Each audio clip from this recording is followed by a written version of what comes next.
آپ کتاب لینا اتنے نہ دیتا تے اگے جا کے تے دینا.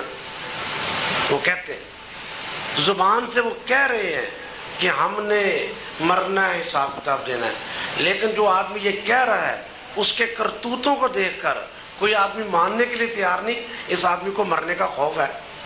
زبان سے وہ کہہ رہا ہے لیکن اس کا چال چلن، اس کی زبان، اس کا کردار، اس کا گنانا کردار، اس کی وعدہ خلافیاں، اس کی بے اعتباریاں، اس کی بددیانتی، اس کی گالیاں، اس کی گلوچ، اس کا لوگوں کو تنگ کرنا، پڑوسیوں کو، رشتہ داروں کو، اس کو دیکھ کر کوئی آدمی ماننے کے لیے تیار نہیں کہ اس آدمی کو مرنے کا خوف ہے. اس کا کردار پکار پکار کے کہہ رہا ہے کہ اس آدمی کو مرنے کا کوئی خوف نہیں ہے، اس کو کوئی ڈر نہیں ہے کہ میں نے حساب کتاب دینا ہے. اگر اس کو پتا ہو حساب کتاب دینا ہے تو اس کا کردار ایسا ہوگا. تو دو طرح کے کردار ہمارے سامنے آتے ہیں. تو جو آدمی تو عقیدتاً انکار کرتا ہے وہ تو کافر ہے، اور جو آدمی زبان سے تو کہتا ہے ہاں جی حساب کتاب دینا پڑنا ہے، جب انسان کے ذہن سے یہ تصور ختم ہو جاتا ہے، مرنے کا خوف ہی نہیں ہے اس کو.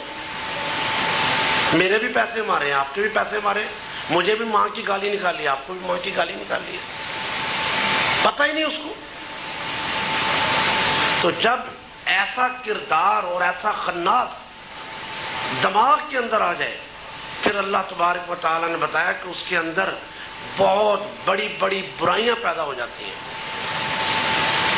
دوبارہ سنیں، ارأیت الذی یکذب بالدین، کیا آپ نے وہ آدمی دیکھا ہے؟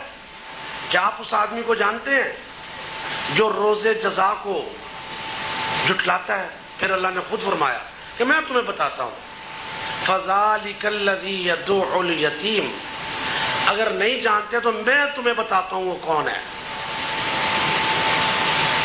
اگر تم نہیں جانتے تو اللہ تعالیٰ فرماتا ہے یہ وہی شخص تو ہے یدعو الیتیم، جو یتیم کو بھی دھکے دیتا ہے. یتیم کسے کہتے ہیں؟ یتیم اس 12 13 سال 8 10 سال کا بچہ جس کا باپ نہیں ہے، باپ مر گیا، اور وہ جس کا باپ مر جائے اس کی چھت ختم ہو گئی، اس کا شیلٹر ختم ہو گیا، وہ تو زمانے کے تھپیڑوں میں اور گردشوں میں لٹ پٹ گیا، اس کو سمجھ نہیں آ رہی، اس کا کمانے والا کوئی نہیں بچا.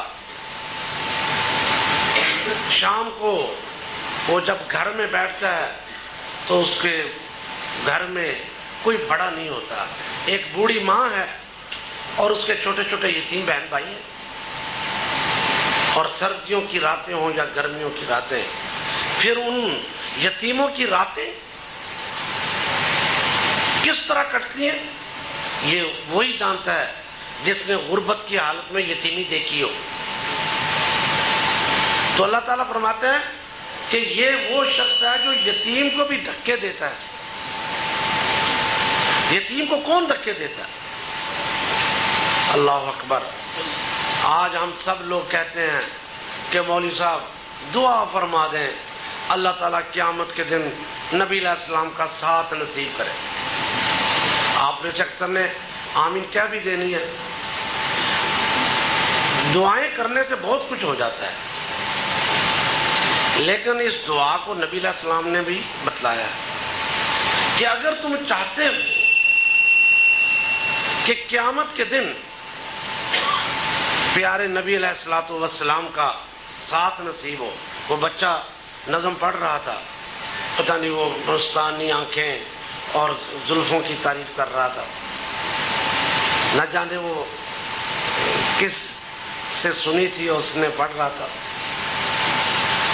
تو نبی علیہ السلام کا ساتھ نصیب ہو تو نبی علیہ السلام نے کہا کہ دعائیں مانگنی مانگو، ویسے ایک نسخہ بھی لے لو.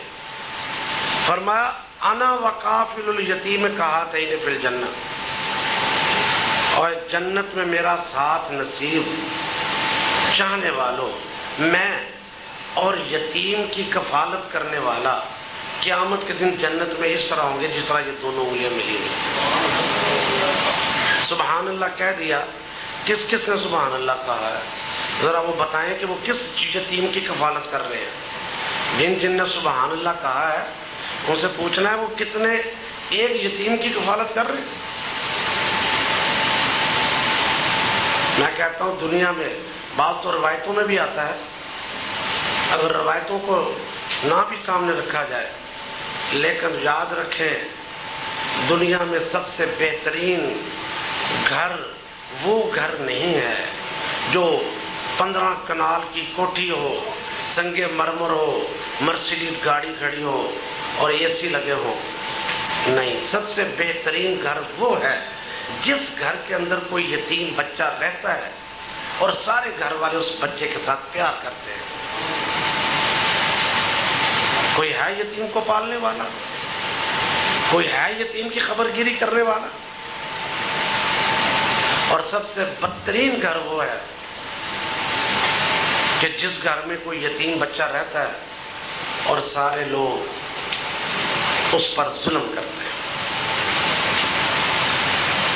بعض روایتوں میں آتا ہے کہ ایک شخص نے پوچھا، یا رسول اللہ مجھے رونا نہیں آتا، میرا دل بڑا سخت ہے، مجھے رونا نہیں آتا۔ حضور نے فرمایا یتیم کے سر کے اوپر ہاتھ پھیرا کرو، یتیم کے سر کے اوپر ہاتھ پھیرا کرو، دل نرم ہو جائے گا۔ اور جب یتیم کی خبر گیری کی جائے تو دوستو ایسے ایسے معجزے رونما ہوتے ہیں۔ علامہ ماوردی نے ایک واقعہ لکھا ہے، واقعہ کچھ اس طرح کہ ایک یتیم لڑکا تھا، مکہ میں رہتا